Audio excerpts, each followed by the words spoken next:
Hello guys, ayan, samahan niyo ako. Gagawa tayo ng maghihimay tayo ng gulay. Ayan, baka mahulog yung cellphone ko doon sa baka mahulog. Agoy, mahulog sa tubig, sa masyot sa langgana. Ayan guys, ang palaya.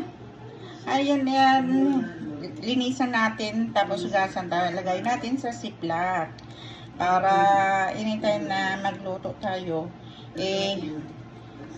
hindi na natin kailangan maghimay, hindi na natin kailangan maghugas. Ayan.